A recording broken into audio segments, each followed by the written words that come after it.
ډاکټر صاحب په نورو قومونو کې د نېشنلزم دغه سپیرټ جذبه ډېر زیاته مضبوطه وي، په عثمان خېلو کې دغه ایلیمنټ ډېر زیات کم په نظر باندې راځي. ستاسو په خیال باندې څه وجه کېدی شي؟ چې دا غریبانان تتر بتر دي، در بدر دي، تس نس دي.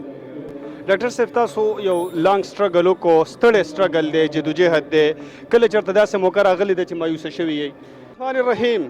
دا خیبر ترجمان ټلویزیون قدرمنو کتونکو السلام علیکم. سنگرخان ما 22 نومبر 2025 ته دا وخت په 400 روډ باندې په غنی خان روډ باندې په 400 کې موجود یم، چونکې نن د عثمان خیل کلتوري ماښام یو سپیشلی موقع ده او دلته کې ډېر شملور مشران راغلي دي، انرژیټک او تکړه کشران هم موجود دي. دا وخت ما سره د عثمان خیل قومي اتحاد سرپرست اعلی ډاکټر فصیح الدین اشرف صاحب موجود دی. د دوی نه څه تپوسونه کوو. ډاکټر صاحب ستاسو د وخت ډېره زیاته مننه کوو، چونکې د یو ډېرې مودې راسې ستاسو خواهش دا دی چې دا خلک را یوځای شي. تاسو خپل کوششونه هم په دې کې ډېر زیات کړي دي. ستاسو په نظر باندې کلونه تیر شو، خو هغه چې کوم مقصد ستاسو هغه له اچیب شوی نه دی. رکاوټونه څه دي؟ زه خو به دا ووایم چې دې کې څه رکاوټونه نشته.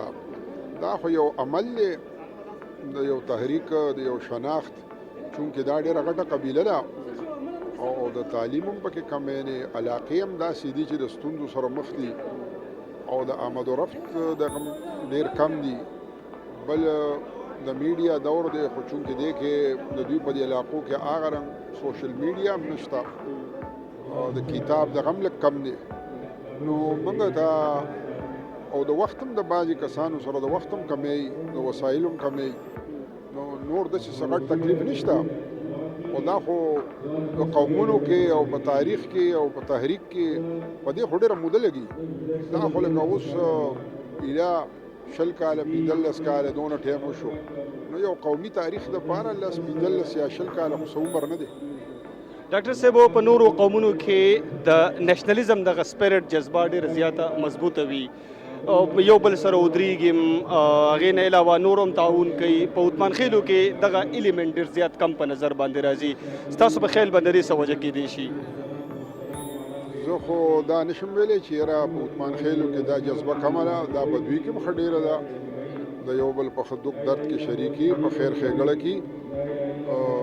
زه دا نه وایم چې د نورو خلکو نه به د دوی جذبه کمه وي، خو چونکې دا داسې قبیلې سره په تاریخ کې داسې یو ظلم شوی دی، که د انګریزو د لاسه وي، که د مغلو د لاسه وي، چې دا غریبانان تتر بتر دي، در بدر دي، تس نس دي، په تیرا کې پراته دي، په اورګزو کې پراته دي.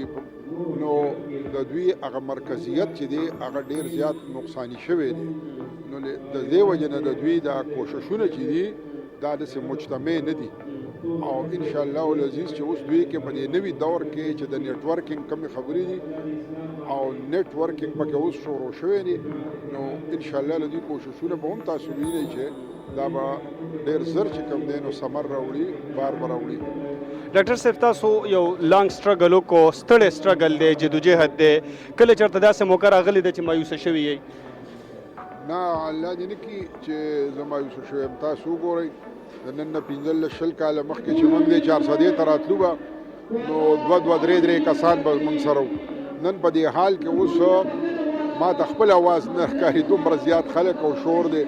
نو ته دې نه اندازه ولګوله چې 400 کې چې دلته لکه یو خاص قسم سیاسي معاشي کلچر دی، د ځمکو خاونداني پکې او نور خلک پکې ډېر کم دي، او په هغه ځای کې دومره ډېر خلک چې هغه په یو شادي حال کې خپل پروګرام کوي.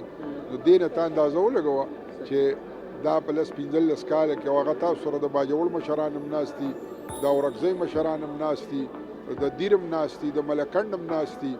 نو دا تاسو ته نه ښکاري چې څومره لوی نیټ ورکینګ په دې لږه زمانه کې وشو او دوی منځ کې دا رشتې چې ختمې شوې وې د 1880-82 نه ډېر خلک میا خان څنګه وته راغلي، بیا د خپل مونږ نه د خپل مرکز نه هغې لکه کټ شوي او هغې بېرته هغه چې یو کتاب دی ورک شوي څنګه پیدا شو. نو دا تاسو اوس په 10-15 کاله کې دا منئ چې لکه مونږ سره څه وسایل نه د بیروني قوتونه شته، نه اندروني څه شته، او په خپلو لاسو مټو باندې لګیا یو. د هغې نه باوجود هم دومره کمینې باوجود هم دومره خلک تاسو چېرته لیدلی دي چې د یو بل سره میلاو شو. صحیح. ډاکټر صاحب اخري سوال کوم، هغه خلک چې هغه په نوم باندې عثمان خیل دي خو خپل شناخت پټوي، زه به دا ووایم چې د احساس کمترۍ له وجې نه دغه خپل شناخت پټوي، دغه خلکو ته مو څه پیغام دی؟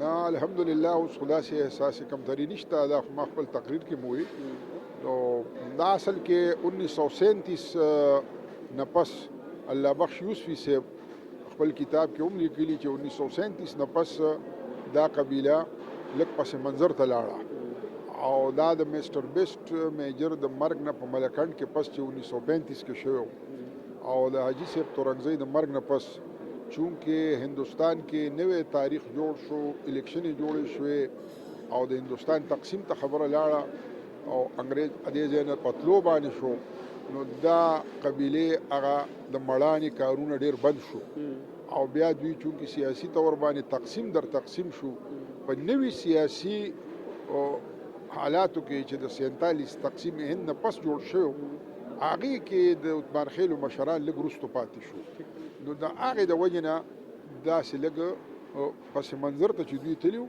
خو دا انشاءالله 2006 او 2008 نه پس تاسو به دا اورېدلي چې 100 کاله پس په هر چا باندې نوی دوران راځي.